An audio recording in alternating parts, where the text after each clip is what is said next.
இந்த கொள்கை சார்ந்து சொல்கிறோம்ல, இவங்கெல்லாம் அதெல்லாம் செஞ்சாங்க, அதனால தான் நம்ம ஆட்சிக்கு வந்தோம், அதனால தான் மக்கள் நம்மளை கொண்டாடுறாங்க. சட்டமன்றத்தை பார்த்தா சர்க்கார் பேனர் நீங்கள் கிழிச்சிங்க பார்த்தீங்களா, படத்தோட பேனரை, அதனால தான் நீங்கள் ஆட்சிக்கு வரலன்னு அதிமுகவை பார்த்து இன்னைக்கு இருக்கிற தாவக சொல்லுகிறது. ஏன்னா கொள்கை பேச முடியாது அவங்களால, கொள்கை சார்ந்து எதுவுமே செய்ய முடியாது. இன்னைக்கு அவங்க என்ன செய்யலாம் என்று சொன்னால், நாம் என்னென்ன திட்டமெல்லாம் நாம் கொண்டு வருகிறோமோ அந்த திட்டத்துக்கெல்லாம் பெயரை மாற்றி இந்த திட்டத்தை நாங்கள் கொண்டு வந்தோம். இந்த ரீல்ஸ் அடிக்கடி நிறைய வரும் பார்த்தீங்களா, இது மாதிரி 100 முறை நடந்திருக்கு, ஆனால் இதுதான் ஃபர்ஸ்ட் டைம் அப்படின்னு ஒரு பெரியவர் சொல்லுவார். அந்த மாதிரியான ஒரு வேலையை தான் தொடர்ந்து இந்த தாவேக அரசு நீங்க செய்து கொண்டிருக்கிறார். நான் ஒன்று கேட்குறேன், இன்னைக்கு எதுக்கு எடுத்தாலும் ஒரு பொய் பிரச்சாரத்தை இவங்க செஞ்சுட்டு இருக்கிறாங்க. நீங்க பார்க்குறீங்க, இப்போ மக்களுக்கு 5 வருடமாக தொகுப்பூதியத்தில் இருந்தவர்களை நாங்கள் பணி நிரந்தரம் செய்வோம் என்று அந்த அரசாங்கம் சொன்னது தேர்தலுக்கு முன்பாக இது வரைக்கும் செஞ்சிருக்காங்களா? மறந்து போயிருப்போம். 6 சிலிண்டர் தரேன் அப்படின்னு சொன்னாரு, நம்ம கொஞ்சம் ஞாபகம் இருக்கா? மறந்து போயிருப்போம். 2500 ரூபாய் மகளிர் உரிமை தொகை நாங்கள் தருவோம் என்று சொன்னாங்களே, தந்தாங்களா? மறந்து போயிருப்போம். தமிழ்நாடு முழுவதும் நீங்க பேருந்துல நீங்க பயணம் செய்யலாம், இலவசமா பயணம் செய்யலாம் அப்படின்னு ஒன்று சொன்னாங்களே ஒரு திட்டம், செஞ்சாங்களா? மறந்து போயிருப்போம். மீனவர்களுக்கு இடைக்கால நிவாரணமாக 20,000 ரூபாய் தருவேன் என்று சொன்னாரு, செஞ்சாங்களா? மறந்து போயிருப்போம். இப்படி அவங்க சொன்னதெல்லாம் ரொம்ப வசதியா மறந்து போயிட்டு 100 நாள் தானே இருக்கு அப்படின்னு, அப்புறம் 6 மாசம் நாங்க எதா இருந்தாலும் 6 மாசம் கழிச்சு தான் என்று அவங்க சொல்லுவாங்க. ஒன்றும் இல்லைங்க, குத்துயிரும் குலவுயிருமா ஒரு பாடி கிடக்குதுங்க, உடனடியாக ஆஸ்பத்திரி கூட்டம்னா காப்பாத்திடலாங்க, நான் 6 மாசம் வரைக்கும் நான் கை வைக்கவே மாட்டேன், அவன் செத்து போயிடுவான். குத்துயிரும் கொலையுமா கிடக்கிறது வந்து ஒரு ஆளுன்னு நான் சொல்ல நினைக்கிறேன். தமிழ்நாடு என்கின்ற அந்த ஒரு உயிர் தான் இன்னைக்கு அப்படி கிடக்குது. 6 மாசத்துக்கு நான் திரும்பியே பார்க்க மாட்டேன். ஸோ இதெல்லாம் கடந்து வர வேண்டிய ஒரு சூழ்நிலை என்னவென்று சொன்னால், மக்களுக்காக நம்ம பேசுகிறோம். ஆனால் அவங்கள பொறுத்தவரைக்கும் அப்படி கிடையாது. அவங்க பேசுறதெல்லாம் பார்த்தீங்கன்னா வெறும் சினிமா தனமாக, யார் வேணால் சிஎம்மாக வரட்டும், அது மக்களுடைய முடிவு, நான் இல்லைன்னு சொல்லவில்லை.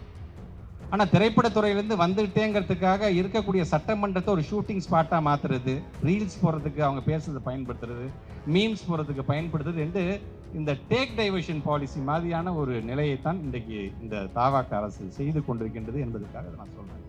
சட்டமன்றத்தில் இன்னைக்கு அவர் பேசும் பொழுது நம்முடைய முன்னாள் அமைச்சர் அண்ணன் செந்தில் பாலாஜி அவரை பார்த்து ஒரு அமைச்சர் சொல்றாரு, கரூர் கம்பெனி சாரி சட்டமன்ற உறுப்பினர் அப்படின்னு பேசினார். உடனே நம்முடைய எதிர்கட்சி தலைவர் எந்திரிச்சு சங்கி அமைச்சர் சாரி சட்டத்துறை அமைச்சர் அப்படின்னு அவர் பேசுறாரு. உடனே அவர் சொல்றாரு, நீங்க உங்களை அரெஸ்ட் பண்ண வரும்போது நீங்க எத்தனை மணி நேரம் பாத்ரூம்ல உட்கார்ந்து இருந்தீங்க அப்படின்னாரு. உடனே நம்ம எதிர்கட்சி தலைவர் எந்திரிச்சு கேட்கிறாரு, பாத்ரூம்ல யார் யார் எவ்வளவு நேரம் உட்காந்துன்னு கணக்கெடுக்கிறதுக்குன்னு ஒரு அமைச்சர் இருக்கிறார். எடுக்கக்கூடிய கணக்கு உங்க கணக்கு என்ன? ஈபி பில்லு எப்படி வருது, அந்த கணக்கு எடுத்து அது சரியா வந்திருக்கா சரியா வரலையா, இப்படி எங்க பார்த்தாலும் ஈபி பில் சார்ந்து ஒரே குழப்பமாக இருக்கும்போது அது சார்ந்து யாரும் பேசுறதே கிடையாது. ஒரு பேசுறாரு, இவர் தான் வேளாண் துறை அமைச்சரா? இல்லைங்க, அவர் பள்ளிக்கல்வித்துறை அமைச்சர். ஓ சரி சரி. இது அங்க பேசுறாரு, அவர் தான் வந்து பள்ளிக்கல்வித்துறை அமைச்சரா? இல்லை, அவர் வந்து பினான்ஸ் மினிஸ்டர். இப்படி ஒவ்வொருத்தரும் மாத்தி மாத்தி மாத்தி, அதான் அண்ணன் கேட்ட எப்படின்னே உங்களால வந்து நேரத்தை உங்களால செலவிட முடியுது அப்படின்னு கேட்கிற அளவுக்கு இன்னைக்கு அந்த சட்டமன்றம் அப்படி நடந்துட்டு இருக்கின்றது. ஆச்சி மசாலா, எந்த சமையலும் ருசி தேடும் ரகசியம். 20 ரூபாய். நெட்டிருப்பு பாறைக்கு நெக்கு விடாத பாறை, பசுமரத்தின் வேருக்கு நெக்கு விடும் என்பது நம்முடைய நல்வழி பாடலில் ஒரு பாடல். இந்த பாடலுக்கு என்ன அர்த்தம் என்று சொன்னால், முத்தமிழர் கலைஞர் அவர்கள் அதை மேற்கோள் காட்டி அவர் உரையாற்றிய அந்த உரை, ஒரு பாறை என்பது மிகவும் உடைப்பதற்கு சிரமமாகத்தான் இருக்கும். அந்த பாறையை கடப்பாறையை கொண்டு நீங்கள் அடிக்கும் பொழுது சில நேரங்கள் அதனுடைய முனை மழுங்கி போகும். மீண்டும் அதை பட்டை தீட்டிவிட்டு மீண்டும் அந்த பாறையை உடைக்க வேண்டிய அந்த பணியை தொடங்குவார்கள். ஆக ஒருவேளை அந்த பாறை உடையலாம், உடையாமலும் போகலாம். ஆனால் அந்த பாறையில் ஒரு சின்ன விதை செடியாக முளைத்தது என்று சொன்னால், அது இன்று இடுக்கெல்லாம் சந்து பொந்தெல்லாம் புகுந்து அது ஒரு மரமாக வரும்போது அந்த பாறை கண்டிப்பாக உடைந்தே தீரும் என்று அதற்கு ஒரு அர்த்தத்தை சொல்வார். ஆக அப்படி எப்படி நெளிவு சுழிவோடு நடந்து கொண்டு மீண்டும் வெற்றியை பெற முடியும் என்பதை நான் அண்ணாவிடமிருந்து கற்றுக்கொண்டேன் என்று முத்தமிழர் கலைஞர் சொல்லுவார். அப்படி பக்குவமான போக்கை அண்ணாவிடமிருந்து கலைஞர் கற்றுக்கொண்டார். கலைஞரிடமிருந்து நம்முடைய தலைவர், நம்முடைய இயக்க தலைவர், நம்மை நாளும் இயக்குகின்ற தலைவர் கற்றுக்கொண்டார். அவருடைய சீடனாக இன்றைக்கு அண்ணன் சேகர் பாபு அவர்களும் அதை இன்னைக்கு கற்றுக்கொண்டிருக்கிறார் என்று தான் நான் சொல்வேன். சொல்வதற்கு காரணம், எப்படி அந்த ஒரு செடி என்பது வளர்ந்து மிகப்பெரிய மரமாக வந்து அந்த பாறையை உடைத்ததோ, அதே போன்று ஒரே ஒரு தொகுதியில் வென்றதுதான் திராவிட முன்னேற்ற கழகம். ஆனால் அதற்கு பிறகு 3 முறை இந்த தமிழ்நாட்டை ஆண்டது திராவிட முன்னேற்ற கழகம் என்பதை நீங்கள் மனதில் நிறுத்தி கொள்ள வேண்டும். அதற்கு காரணம் வேறு யாரும் அல்ல, முத்தமிழர் கலைஞருடைய உயிரினும் மேலான அன்பு உடன்பிறப்புகள் நீங்கள் தான் என்பதை இந்த நாடே அறியும்.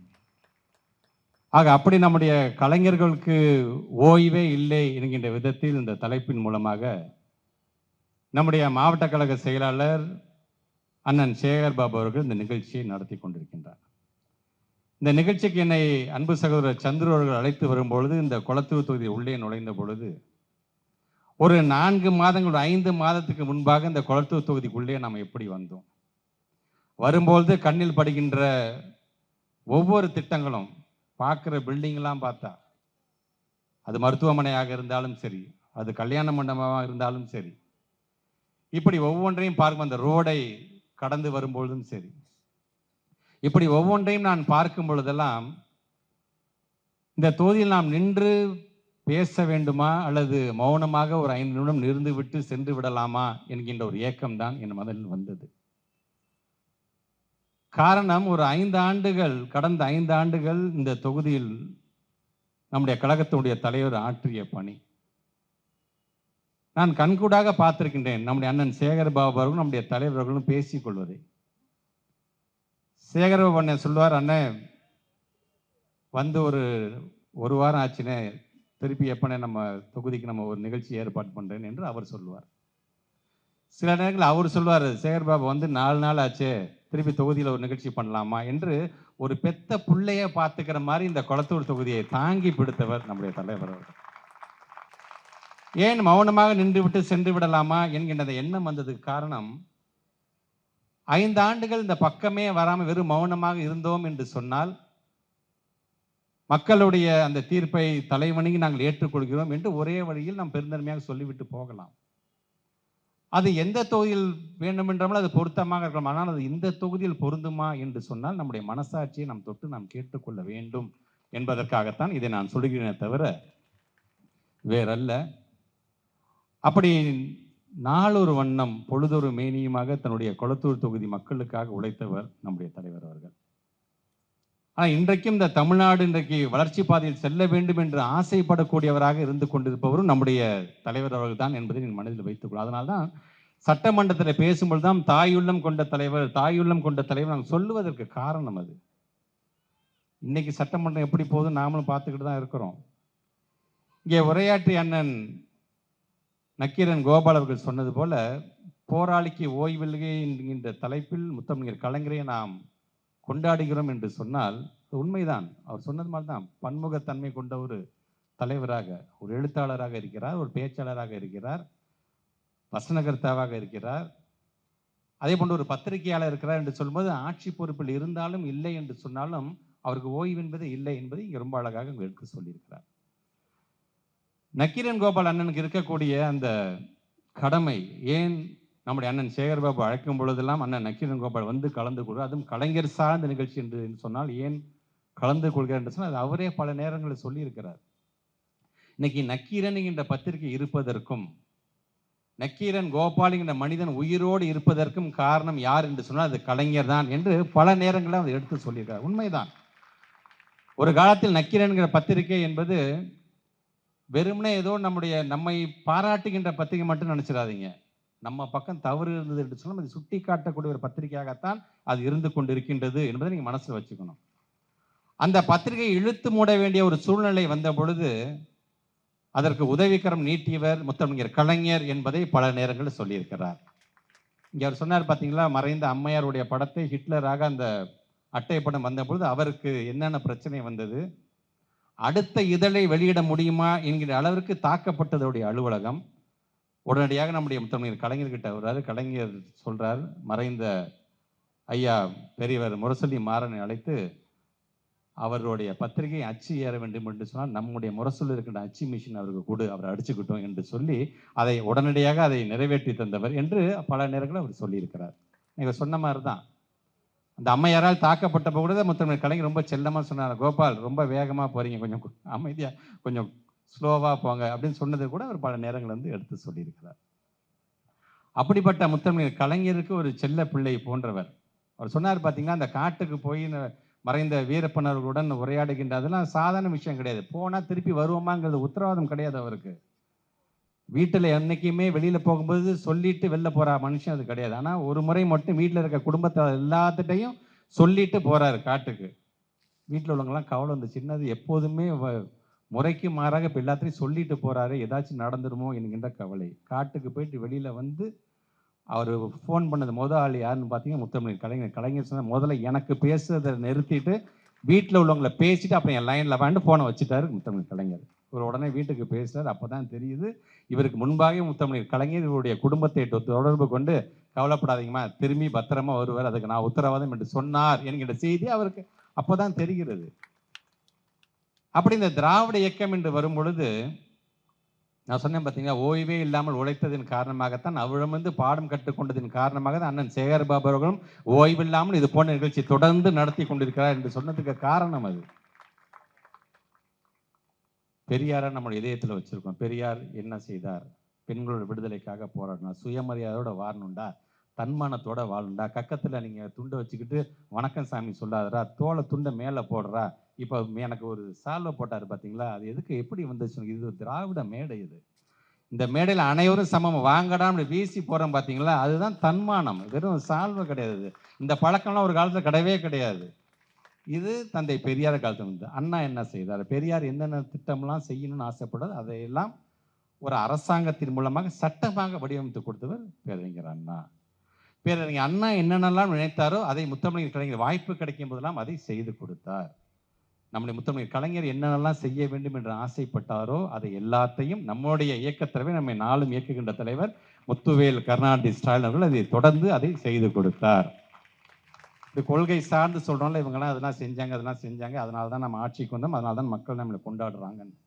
சட்டமன்றத்தை பார்த்தா சர்க்கார் பேனர் நீங்கள் கிழிச்சிங்க பார்த்தீங்களா, படத்தோட பேனரை, அதனால தான் நீங்கள் ஆட்சிக்கு வரலன்னு அதிமுகவை பார்த்து இன்னைக்கு இருக்கிற தாவக சொல்லுகிறது.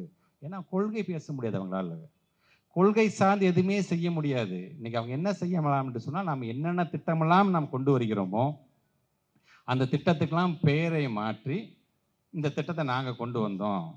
இந்த ரீல்ஸ் அடிக்கடி நிறைய வரும் பார்த்தீங்களா, இது மாதிரி 100 முறை நடந்திருக்கு, ஆனால் இதுதான் ஃபர்ஸ்ட் டைம் அப்படின்னு ஒரு பெரியவர் சொல்லுவார். அந்த மாதிரியான ஒரு வேலையை தான் தொடர்ந்து இந்த தாவேக அரசு இன்னைக்கு செய்து கொண்டிருக்கின்றது.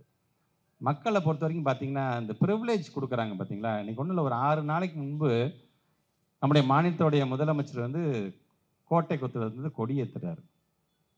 அந்த கொடியேற்றுற கைகள் மாறிக்கிட்டே இருக்கும். ஆனால் கொடுத்த கயிறு யாரு தெரியுமா? எங்களுடைய முத்தமிழ் கலைஞர் கொடுத்த கயிறு தான். இது வெறுமனே ஜோசப் விஜய்க்கு மட்டும் தரல, சந்திரபாபு நாயுடுக்கு கொடுத்த கயிறு எங்களுடைய கலைஞருடைய கயிறு தான். நமக்கு தண்ணி குடிக்கலனாலும் சிவகுமாருக்கு கொடுத்த அந்த கயிறும் எங்களுடைய கலைஞருக்கு கொடுத்த கயிறு தான். ஆக இது ஏதோ நம்முடைய தென் தமிழகத்திற்கு மட்டுமல்ல, ஒட்டுமொத்தமாக இந்தியாவில் இருக்கின்ற ஒவ்வொரு முதலமைச்சரும் கயிறை பிடிச்சி இப்படி ஏற்றுறாங்க அப்படின்னா அவங்க மனசுல கலைஞர் என்கின்ற அந்த மனுஷன் வந்து தான் ஆக வேண்டும் என்பதற்காக சொல்கிறேன். அதற்காகத்தான் அவருடைய அந்த புகழரங்கத்தை நாம் கொண்டாடி கொண்டிருக்கின்றோம். ஆனால் மக்கள் என்ன பண்ணுறீங்க? நீங்கள் எங்கே அவர் வந்தாலும் உடனே கை காமிச்சு ஒரே குஷி ஆகிட்டு நாங்கள் என்னென்ன செஞ்சோம் அப்படிங்கிறது ரொம்ப வசதியாக மறந்து போயிடுறீங்க. நான் ஒன்று கேட்குறேன், இன்னைக்கு எதுக்கு எடுத்தாலும் ஒரு பொய் பிரச்சாரத்தை இவங்க செஞ்சுட்டு இருக்கிறாங்க. நீங்கள் பார்க்குறீங்க. நீங்கள் இப்போ மக்களுக்கு 5 வருடமாக தொகுப்பூதியத்தில் இருந்தவர்களை நாங்கள் பணி நிரந்தரம் செய்வோம் என்று அந்த அரசாங்கம் சொன்னது தேர்தலுக்கு முன்பாக இது வரைக்கும் செஞ்சுருக்காங்களா? மறந்து போயிருப்போம். 6 சிலிண்டர் தரேன் அப்படின்னு சொன்னாரே, நம்ம கொஞ்சம் ஞாபகம் இருக்கா? மறந்து போயிருப்போம். 2500 ரூபா மகளிர் உரிமை தொகையை நாங்கள் தருவோம் என்று சொன்னாங்களே, தந்தாங்களா? மறந்து போயிருப்போம். தமிழ்நாடு முழுவதும் நீங்கள் பேருந்தில் நீங்கள் பயணம் செய்யலாம், இலவசமாக பயணம் செய்யலாம் அப்படின்னு ஒன்று சொன்னாங்களே, ஒரு திட்டம் செஞ்சாங்களா? மறந்து போயிருப்போம். மீனவர்களுக்கு இடைக்கால நிவாரணமாக 20,000 ரூபாய் தருவேன் என்று சொன்னாரு, செஞ்சாங்களா? மறந்து போயிருப்போம். இப்படி அவங்க சொன்னதெல்லாம் ரொம்ப வசதியாக மறந்து போயிட்டு 100 நாள் தானே ஆயிருக்கு அப்படிம்பீங்க. அப்புறம் 6 மாதம் நாங்கள் எதாக இருந்தாலும் 6 மாதம் கழிச்சு தான் என்று அவங்க சொல்லுவாங்க. ஒன்றும் இல்லைங்க, குத்துயிரும் குலவுயிருமா ஒரு பாடி கிடக்குதுங்க, அது உடனடியாக ஆஸ்பத்திரி கூட்டோம்னா காப்பாற்றிடலாங்க. நாங்கள் 6 மாதம் வரைக்கும் நான் கை வைக்கவே மாட்டேனா, அவன் செத்து போயிடுவான். குத்துயிரும் கொலையுருமா கிடக்கிறது வந்து ஒரு ஆளுன்னு நான் சொல்ல நினைக்கிறேங்க. தமிழ்நாடு என்கின்ற அந்த ஒரு உயிர் தான் இன்னைக்கு அப்படி கிடக்குது. 6 மாதத்துக்கு நான் திரும்பியே பார்க்க மாட்டேன். அதுவும் சட்டமன்றத்தில் பேசக்கூடிய அந்த அமைச்சர்கள்லாம் எப்படி பேசுகிறாங்க, எப்படி அந்த அமைச்சர்லாம் தேர்வு பண்ணியிருக்காங்க. நம்முடைய நடிகர் சத்யராஜ் அவர்களும் அண்ணன் வடிவேல் அவர்களும் பார்த்தீங்கன்னா ஒரு படத்தில் நடிச்சிருப்பாங்க. கிரிக்கெட்டுக்கு ஆள் எடுப்பாங்க. எப்படி தெரியுமா? கோழி பறக்கும், தாவி ஒருத்தன் பிடிப்பான், இவன் தாண்டா சரியான ஃபீல்டு, இவனை இங்கே நிறுத்து அப்படிம்பான். ஒருத்தன் டயரை ஓட்டிட்டு வேகமாக ஓடிட்டே இருப்பான், இவன் தாண்டா ஓடி ரன் எடுக்கிறதுக்கு சரியான ஆள், இவனை தூக்கி இங்கே நிறுத்து அப்படிமா. அந்த மாதிரி எல்லா ஆளையும் கிடைக்கிறாலும் வாங்கடா வாங்கினா இல்லை, எல்லாத்தையும் இழுத்து உள்ளே போட்டுட்டு அவங்க பேசுகிற பேச்சலாம். நாம் ஒன்று இன்னைக்கு ரொம்ப அழகாக பேசுகிறார் நம்முடைய எதிர்கட்சி தலைவர், ரொம்ப அழகாக நீங்கள் பேசினார். பேரவைத் தலைவர்களே, நாம் ஒன்று கேட்டோம்னா நாம் அசற மாதிரி ஒரு பதிலை சொல்கிறாங்க பார்த்தீங்களா அப்படிங்கிற மாதிரி. நான் சேரவன்ட்ட கேட்டேன், எப்படின்னே உள்ளுக்குள்ளார நீங்கள் உங்களால் உட்கார முடியுது அப்படின்னு சொன்னேன். ஸோ இதெல்லாம் கடந்து வர வேண்டிய ஒரு சூழ்நிலை என்னவென்று சொன்னால், மக்களுக்காக நாம் பேசுகின்றோம். ஆனால் அவங்கள பொறுத்தவரைக்கும் அப்படி கிடையாது. அவங்க பேசுறதெல்லாம் பார்த்தீங்கன்னா வெறும் சினிமா தனமாக, யார் வேணால் சிஎம்மாக வரட்டும், அது மக்களுடைய முடிவு, நான் இல்லைன்னு சொல்லவில்லை. ஆனால் திரைப்படத்துறையிலேருந்து வந்துகிட்டேங்கிறதுக்காக இருக்கக்கூடிய சட்டமன்றத்தை ஒரு ஷூட்டிங் ஸ்பாட்டாக மாற்றுறது, ரீல்ஸ் போடுறதுக்கு அவங்க பேசுறதை பயன்படுத்துறது, மீம்ஸ் போடுறதுக்கு பயன்படுத்துறது என்று இந்த டேக் டைவர்ஷன் பாலிசி மாதிரியான ஒரு நிலையைத்தான் இன்றைக்கு இந்த தாவாக்க அரசு செய்து கொண்டிருக்கின்றது என்பதற்காக அதை நான் சொல்கிறேன். இப்போ நம்முடைய தலைவர் வந்து ஒரு திட்டத்தை கொண்டு வருகிறார் என்று சொன்னால் அது சார்ந்திருக்கின்ற மக்களை கூப்பிட்டு பேசுவார், விவசாயிகளை கூப்பிட்டு பேசுவார். எம்எல்ஏங்களுக்கு நீங்கள் காரு கொடுங்க, வீடு கொடுங்க, என்ன வேணால் பண்ணிட்டு போங்க. ஆனால் நீங்கள் தானே சொன்னீங்க, ரொம்ப அழகாக இன்னைக்கு நம்முடைய எதிர்கட்சி நீங்கள் தானே சொன்னீங்க, கஜானா காலி கஜானா காலி அப்படின்னு சொன்னீங்க நீங்கள். ஆனால் இன்றைக்கும் மாதம் மாதம் எங்களுடைய தலைவர் கொடுத்த 1000 ரூபாய் தான் மகளிர் உரிமை தொகையாக எல்லாத்துக்கும் வந்துக்கிட்டு இருக்கின்றது. கஜானா காலி என்று சொல்லிட்டு விவசாயிகள் கேட்கக்கூடிய, நான் அவங்க கேட்கல, நீங்கள் சொன்ன கடனை முழுமையாக நீங்கள் தள்ளுபடி செஞ்சீங்கன்னா செய்யலை. இப்போ காரு கொடுக்க போகிறேன்னு சொன்னீங்க, அது கிட்டத்தட்ட ஒரு 1000 கோடி ரூபா ஆகும் அப்படிங்கிறாங்க. அப்படி இந்த காரு கொடுக்க போகிறதுக்கான செலவினாச்சும் இந்த விவசாயிகளுக்கு நீங்கள் அவங்களுடைய கடனை தள்ளுபடி செய்வதற்காக நீங்கள் பயன்படுத்துகிறான் இல்லையா? அதனால தான் இன்னைக்கு எங்களுடைய நமது எதிர்கட்சி தலைவர் சொன்னார், எங்களுடைய 59 பேருக்கும் கார்கள் வேண்டாம். ஏன்னா இன்றைக்கு நம்முடைய தமிழ்நாடு நிதி நிலைமை என்ன அப்படிங்கிறத நீங்கள் தான் சொல்கிறீங்க, அதனால அந்த பணத்தை நீங்களே வச்சுக்கோங்க அப்படின்னு இன்னைக்கு அவர் பேசியிருக்கிறார். சட்டமன்றத்தில் இன்னைக்கு அவர் பேசும் பொழுது நம்முடைய முன்னாள் அமைச்சர் அண்ணன் செந்தில் பாலாஜி அவரை பார்த்து ஒரு அமைச்சர் சொல்கிறாரு, கரூர் கம்பெனி சாரி சட்டமன்ற உறுப்பினர் அப்படின்னு பேசினார். உடனே நம்முடைய எதிர்கட்சி தலைவர் எந்திரிச்சு சங்கி அமைச்சர் சாரி சட்டத்துறை அமைச்சர் அப்படின்னு அவர் பேசுகிறார்.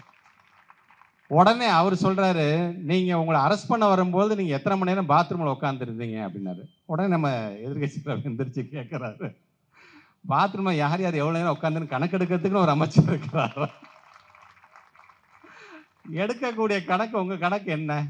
ஈபி பில்லு எப்படி வருது, அந்த கணக்கு எடுத்து அது சரியாக வந்திருக்கா சரியாக வரலையா? இப்போ எங்கள் ஊரில் பார்த்தீங்கன்னா மணப்பாறையிலேருந்து ஒரு லேடி நம்முடைய எதிர்கட்சி தலைவர் அரெஸ்ட் ஆனும்போது, நாங்களாம் அரெஸ்ட் ஆகிருக்கும்போது அந்த அம்மா சொல்கிறாங்க என்கிட்ட, அண்ணே 3500 ரூபா வந்த ஈபி பில்லு இந்த மாதம் எனக்கு 17,000 ரூபா வந்திருக்கு, எப்படின்னு எனக்கு தெரியல அப்படின்னு அந்த அம்மா சொல்லுது. இப்படி எங்கே பார்த்தாலும் ஈபி பில் சார்ந்து ஒரே குழப்பமாக இருக்கும்போது அது சார்ந்து யாரும் பேசுறதே கிடையாது. ஒரு பேசுகிறாரு, இவர் தான் வேளாண் துறை அமைச்சரா? இல்லைங்க, அவர் பள்ளிக்கல்வித்துறை அமைச்சருங்க. ஓ சரி. இந்த அங்கே பேசுகிறாரு, அவர் தான் வந்து பள்ளிக்கல்வித்துறை அமைச்சரா? இல்லை அவர் வந்து ஃபினான்ஸ் மினிஸ்டர் அவர். இப்படி ஒவ்வொருத்தரும் மாற்றி அதான் அண்ணன் கேட்ட, எப்படின்னே உங்களால் வந்து நேரத்தை உங்களால் செலவிட முடியுது அப்படின்னு கேட்குற அளவிற்கு இன்னைக்கு அந்த சட்டமன்றம் அப்படி நடந்துட்டு இருக்கின்றது. ஆக நம்மை பொறுத்த வரைக்கும் இன்னைக்கு இந்த டேக் டைவர்ஷன், இந்த பொய் சொல்லி பண்ணக்கூடிய ஒரு வேலையை தான் தொடர்ந்து நாம் ஒரு உண்மையை சொல்லி அதை நிரூபிக்கிறதுக்கு படாத பாடுபடுறோம். அவன் போகிற போக்கில் பார்த்தீங்கன்னா ஒரு பொய்யை அடிச்சுட்டு அவன் பாட்டு போயிட்டே இருக்கான். நடுப்புற பார்த்தீங்கன்னா எனக்கும் உதயநிதி ஸ்டாலினுக்கும் ஒரே சண்டை, 2 பேரும். ஏன் 3 மாதமாக என்ன நடக்குதுன்னு நம்ம கேள்வி கேட்டால், 3 தலைமுறை நட்பு உடைந்தது பிரிந்தது போட்டு அதை 1.5 லட்சம் பேர் உட்காந்து பார்த்துட்டு இருக்கான். அந்த 1.5 லட்சம் பேரில் நானும் உதயாவும் உட்காந்து பார்த்துட்டு இருக்கோம். இது பார்த்துட்டு என்னன்னு அப்படின்னு சொன்னேன். நான் தான் சொன்னேன், நான் welcome to new Tamil Nadu, the places for only reels அப்படின்னு. அந்த மாதிரி எங்கே பார்த்தாலும் பார்த்தீங்கன்னா இந்த பொய்யை பரப்பி விட்டு அப்படியே டேக் டைவர்ஷன். நீங்கள் வேணால் நினச்சி பாருங்களேன், நாளைக்கு சட்டமன்றத்தை ஏதாச்சும் ஒரு மிகப்பெரிய ஒரு கேள்வி அண்ணன் சேகர் பாபு கேட்டுட்டார் அப்படின்னா, உடனே ஈவினிங் நம்ம முதலமைச்சரை கும்பிட்டுட்டு எங்கேயாச்சும் ஒரு பார்க்கை சுற்றி பார்க்க கூட்டிகிட்டு போயிடுவாங்க. அப்படியே பார்த்துட்டு வர கையை காட்டுவார். உடனே அதுக்கு பின்னாடி ஒரு வியூவர்ஸ் போயிடுவாங்க. அதுக்கு பின்னாடி ஒரு எனக்கு இந்த பத்திரிகையாளர்கள் நினச்சாதான் எனக்கு அண்ணன் கோச்சிக்கூடாது, கோபாலனை கோச்சிக்கக்கூடாது. அண்ணன் அதில் ஒரு விளக்கு, அவர் நம்ம ஆள், அதை விட்டுருங்க. பத்திரிகையாளர்கள் வந்து அவங்க மதிக்க கூட மாட்டாங்க. நம்மை பொறுத்த வரைக்கும் பார்த்தீங்கன்னா, ஒவ்வொரு முறையும் ஆளுங்கட்சியாக இருக்கும்போது அண்ணன் சேகர் பாபுட்ட மைக்க நீட்டினாலும் சரி, எங்ககிட்ட மைக்க நின்று அது என்ன விளக்குமோ அதை நம்ம சொல்லிட்டு நம்ம போவோம். நம்முடைய மாண்புமிகு நம்முடைய இயக்கத் தலைவர் எங்கேயாச்சும் ஒரு நிகழ்ச்சிக்கு போனால் பத்திரிகையாளர் போனவர் பத்திரிகையாளர் நிற்க திரும்பி வந்து பதில் சொல்லிட்டு போவாங்க. ஆனால் இவங்க எதையுமே கண்டுக்கிறது கிடையாது இவங்க. ஆனால் பத்திரிகையாளர் என்னமோ தெரியல, அவங்க பின்னாடியே ஓடிக்கிட்டே இருக்காங்க. நினச்சாதான் எனக்கு ரொம்ப ரொம்ப ரொம்ப கஷ்டமாக இருக்கின்றது. ஏன்னா ஒரு பத்திரிகையாளருக்கு ஒரு புகழரங்கம் எடுக்கக்கூடிய இந்த நேரத்தில் சொல்கிறது அது சரியாக இருக்கும் என்பதற்காக அதை நான் சொல்கிறேன். நான் முத்தமிழர் கலைஞரும் ஒரு பத்திரிகையாளர் தான் இருந்திருக்கிறார். அவர் கூட இருக்கக்கூடிய இந்த நட்பு வட்டாரம் எல்லாம் பத்திரிகை நட்பு தான். ஆனால் நம்முடைய எதிர்க்கட்சி தலைவரை பார்த்து அவங்க கேட்குறாங்க, பேப்பரை முன்ன பின்ன படிச்சிருந்தா தானே நாட்டு நடப்பு தெரியும் அப்படிங்க. எனக்கு என்ன வைத்தறிச்சுன்னா, முரசொலிங்கிற ஒரு பத்திரிகையை நடத்துவது மட்டுமல்ல, நீங்கள் காலம்புற ஒரு 7:30 மணிக்கு நீங்கள் குறிஞ்சி இல்லத்துக்கு போனீங்கன்னா அவருடைய டேபிள் ஃபுல்லாக பார்த்தீங்கன்னா வெறும் பத்திரிகையாக பிரித்து கிடக்கும். அப்படியே தன்னை பாராட்டுகின்ற பத்திரிகையாக இருந்தாலும் விமர்சனம் வருகின்ற பத்திரிகை, ஆளுங்கட்சியாக இருந்தபோதும் சரி இப்பொழுதும் சரி எல்லா பத்திரிகையும் பிரித்து படித்து அந்த ஒவ்வொரு பாயிண்ட்டாக அப்படி பார்த்துட்டு வரக்கூடியவர் தான் நம்முடைய எதிர்க்கட்சி தலைவர். கண்கூடாக பார்த்தவர்கள் நாங்கள். ஆனால் எங்களை பார்த்து நீங்கள் இப்படி கேட்குறீங்க அப்படின்னு சொல்லும்பொழுது நீங்கள் என்ன பண்ணுவீங்க? நீங்கள் ரீல்ஸு, இன்ஸ்டாகிராம் இதுலேயே உங்களுடைய பொழப்பு ஓடிடுது உங்களுக்கு. ஆக மீண்டும் நம்முடைய அண்ணன் சேகர்பாபு சொன்ன மாதிரி மீண்டும் வருவோம் அப்படின்னு நம்ம சொல்கிறோம் பார்த்தீங்களா? நீங்கள் வேணால் பாருங்களேன், இந்த மக்களுடைய ஒரு கதை ஒன்று நான் பார்த்தேன். நான் அந்த கதையை பொறுத்த வரைக்கும் நமக்கு எல்லாத்துக்கும் தெரிஞ்ச கதை தான். சிபி சக்கரவர்த்தியோடைய கதையை பற்றி நமக்கு எல்லாத்துக்கும் தெரியும். ஒரு வள்ளூர் வந்து ஒரு புறா வந்து துரத்திக்கிட்டே வருது. அது போய் சிபி சக்கரவர்த்தி கிட்ட அடைக்கலம் போயிடுது. அடைக்கலம் போனதுக்கு பிறகு அந்த வள்ளூர் கேட்குது, அது என்னுடைய உணவு, அது எப்படி நீங்கள் அடைக்கலம் கொடுக்கலாம்? அப்போ எனக்கு என்னோட உணவை நீங்கள் பறித்து கொள்வது போன்ற ஆகிவிடுமேன்னு சொல்லும்போது சிபி சக்கரவர்த்தி சொல்கிறார், உனக்கு தேவையான அதுக்கு எடைக்கு தகுந்தாறு போல் என்னுடைய உடம்பில் இருக்கக்கூடிய சதையை நான் எடுத்து வைக்கிறேன், நீ அதை வந்து எடுத்துக்க, சரி என்று அந்த வள்ளூர் சொல்லுகிறார். அந்த புறா இருக்கிறது, தராசில் இருக்குது. அந்த இவருடைய சதையை வந்து அறுத்து வைக்கிறாரு. ஆனால் புறாவோட வெயிட்டு தான் அதிகமாகிட்டு இருக்குது. இவர் முழுமையாக கொஞ்சம் சதையை அறுத்து கொடுக்க, முழுமையாக தன்னையே நான் உன்ட்ட கொடுத்துட்றேன் எடுத்துக்க அப்படிங்கிறது இந்த கதை. இதை கவிக்கோ அப்துல் ரஹ்மான் அவர்கள் ரொம்ப அழகாக சொன்னது வந்து முத்தமிழ் கலைஞர் அவர்களே அது வந்து கோடிட்டு சொல்கிறார். என்ன சொல்கிறார் அப்படின்னா, நீதி தேவதையை உன்னுடைய தராசு தட்டுகளை உன்னுடைய இரு கண்களையும் திறந்து நன்றாக பார், அங்கே புறாவின் மாமிசத்தை சிபிகள் உண்டு கொண்டிருக்கிறார்கள் என்று அவர் சொல்லுகிறார். இதை சொல்றது காரணம், இன்னைக்கு நாம கொண்டு வந்திருக்கின்ற திட்டத்துல அதை பெயர் மாற்றம் செஞ்சு அதை பேரை மாற்றி சில நேரத்தில் திட்டங்களே சரியா போகாம, ஆனால் அம்பேத்கர் உயர்கல்விக்கு படிக்கிற திட்டம் எவ்வளவு பெரிய திட்டம் தெரியுமா? பட்டியலினத்தை சார்ந்திருக்கின்ற மாணவன் வெளிநாடுக்கு செல்ல வேண்டும் என்று சொன்னால் அந்த ஒரு மாணவனுக்கு அரசாங்கம் செய்கின்ற செலவு 35 லட்சம் ரூபாய். கடந்த ஆண்டு மட்டும் ஏறத்தாழ 385 மாணவர்கள் இதன் மூலமாக பயன்பெற்று இருக்கிறார்கள் என்று அதுக்கு தனியாக நிதி ஒதுக்கீடு செய்கிறோம்.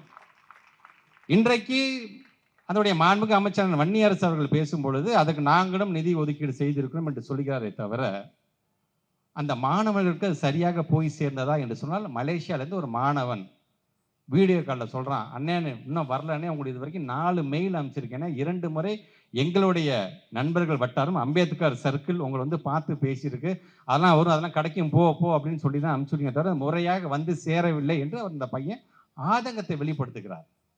ஏன்னா அந்த பையன் கொண்டு வருகின்ற அந்த ரிசர்ச், அந்த ஆராய்ச்சி வெற்றி அடைந்தது என்று சொன்னால் அப்போ மட்டும் நீங்கள் எல்லாம் சேர்ந்துக்கிட்டு நம்முடைய தமிழன்பா நம்முடைய இந்திய நாட்டுக்கு பெருமை தேடி தந்துட்டான்னு சொல்லுவீங்கன்னு. ஆனால் என்னுடைய ஆராய்ச்சி படிப்பை என்னால் தொடர முடியவில்லை, அந்த பணத்தை உடனடியாக அனுப்பி வைங்கள், கடந்த கால ஆட்சியில் சரியாக முறையாக வந்த பணம் என்று அவர் சொல்லுகிறார். ஆனால் இன்னைக்கு அதை கண்டுக்க கூட ஆள் இல்லை. கடந்த ஆண்டு நான் லண்டனுக்கு சென்றிருந்தபோது அங்கே இருக்கின்ற ஒரு பெண்மணி பேசுகிறார். அந்த பெண்மணி சொல்றாங்க, இன்னைக்கு நான் ஒரு தஞ்சாவூர் மாவட்டத்தை சார்ந்தவள், மிகவும் ஏழ்மையான குடும்பத்தை எங்களுக்கெல்லாம் மெட்ராஸ் வரதே ஃபாரினுக்கு வர மாதிரி. ஆனால் என்னை லண்டனுக்கு அனுப்பி வச்சு என்னை படிக்க வச்சு எனக்குன்னு 35 லட்சம் ரூபாய் செலவு செய்கிறது என்று சொன்னால் அந்த முத்துவேல் கருணாநிதி ஸ்டாலினுக்கு நான் என்றைக்குமே நன்றியுடையவளாக இருப்பேன். நம்முடைய பெருமை நம்ம பிள்ளைங்க வெளிநாட்டுக்கு போகும்போது தான் தெரிகிறது என்று சொல்லும்போது இங்கே இருக்கின்ற நம்முடைய பிள்ளைங்களுக்கு நம்முடைய அருமை பெருமை தெரியவில்லையே என்பதுதான் எங்களுடைய வருத்தம். அதனால தான் நீங்கள் பேசுகின்றவர்கள்லாம் ஒரு ஆதங்கத்தோடும் பேசுகின்றோம். முத்தமிழர் கலைஞர் நமக்கு என்னென்ன செய்தார் என்கிற பெருமையோடும் நாம் சொல்லி கொண்டிருக்கின்றோம். ஆக இது போன்ற நம்முடைய திராவிட மாடல் நினைச்சு பாருங்க, திராவிட மாடல் 2.0 என்று ஒன்று தொடர்ந்து இருந்தது என்று சொன்னால் இன்னைக்கு தலைவர் சொல்லியிருப்பார், செப்டம்பர் 15 2000 ரூபாய் நான் சொன்ன மகளிருக்கான உரிமை தொகை 2000 ரூபாய் வழங்கப்படும் என்று அவர் சொல்லியிருப்பார். நாம் என்னென்ன திட்டம்லாம் நம்ம சொன்னோமோ அந்த ஒவ்வொரு திட்டமும் ஒரு தேதியை போட்டு அது ரொம்ப அழகாக ஒரு திட்டமிடலோடு அந்த திட்டத்தெல்லாம் நம்முடைய தலைவர் செய்திருப்பார். ஆனால் எனக்கு என்ன நடந்திருக்கு? ஆக இந்த ஆட்சி என்பது இன்னும் ஒரு 6 மாதத்துக்கு கழித்து அவங்க என்னென்னலாம் கதை சொல்ல போகிறாங்க நீங்கள் பாருங்கள். நீங்கள் நான் இப்போவே சொல்லி வைக்கிறேன், இன்னும் 1 வருஷம் ஆனாலும் இந்த ஆட்சிக்கு முட்டு கொடுக்கறதுக்கு சில பேர் இருக்கிறாங்க. 1 வருஷம் தானே ஆச்சு அப்படிம்பாங்க. ஒரு 2 வருஷம் ஆச்சு, 2 வருஷம் தானே ஆச்சு அப்படிம்பாங்க. 3 வருஷம் தானே ஆச்சு. இப்படியே 5 வருஷத்தையும் ஓட்டிட்டு போகிறதுக்குன்னு ஒரு மாஃபியா கும்பல் இருந்து கொண்டு தான் இருக்கின்றது. அதை தான் விர்ச்சுவல் வாரியர்ஸ் என்று அவர்கள் சொல்லுகிறார்கள். ஆக அதை உடைத்தெறிய வேண்டும் என்று சொன்னால் முதல்ல நாம கொள்கை பேசணும். எங்கே பேசணும்? முதல்ல நம்ம வீட்டில் நம்ம பிள்ளைங்க கிட்ட நான் எப்படி திறமாடா இருந்தேன், இப்போ நம்ம எப்படி திறமாடா இருக்கிறோம் அப்படிங்கிறத சொல்ல வேண்டிய மிகப்பெரிய ஒரு கடமை நாம் ஒவ்வொருவருக்கும் இருக்கிறது. கலைஞரை பற்றி அதிகம் பேசுங்க. கலைஞர் எப்படிப்பட்ட துன்பத்திற்கெல்லாம் ஆளானார், எப்படிப்பட்ட வேலையெல்லாம் அவர் தன்னை பற்றி சொல்லும் பொழுதெல்லாம் நான் மிகவும் பின்தங்கிய பின் எத்தனை பின் போட்டாலும் சரி அத்தனை பின்தங்கிய வகுப்பை சார்ந்தவன், எனக்கென்று பல சவால்களை கடந்துதான் இந்த இடத்துல இருக்கிறேன் என்று சொல்லும் பொழுது பின்தங்கிய மக்களாக இருந்தாலும் பட்டியலின மக்களாக இருந்தாலும் ஒடுக்கப்பட்ட மக்களாக இருந்தாலும் சிறுபான்மை மக்களாக இருந்தாலும் அவர்கள் அனைவருக்கும் அரணாக இந்த கலைஞர் இருப்பான் என்று சொன்னவர் முத்தமிழர் கலைஞர். அந்த கலைஞருடைய வழியில் தான் அனைவருக்கும் அரணாக இருக்கக்கூடிய ஒரு திராவிட மாடல் அரசை தந்தவர் நம்முடைய மாண்புக்கு தமிழ்நாட்டுடைய அன்றைய முதலமைச்சர், நம்முடைய இயக்கத் தலைவர், நம்மை நாளும் இயக்குகின்ற தலைவர். அவரை மீண்டும் அரியணையில் அமர வைப்பதற்கு தொடர்ந்து உழைப்போம், அதற்கான குரலை தொடர்ந்து கொடுப்போம் என்று சொல்லி இந்த நல்ல மேடை அமைத்து தந்த அண்ணன் சேகர்பாபு அவருக்கும் மாவட்ட கழகத்திற்கும் என்னுடைய நன்றியை தெரிவித்து இந்த உரையை நிறைவு செய்கிறேன். நன்றி, வணக்கம். எந்த சமையலும் ருசி தேடும் ரகசியம் 20 ரூபாய்.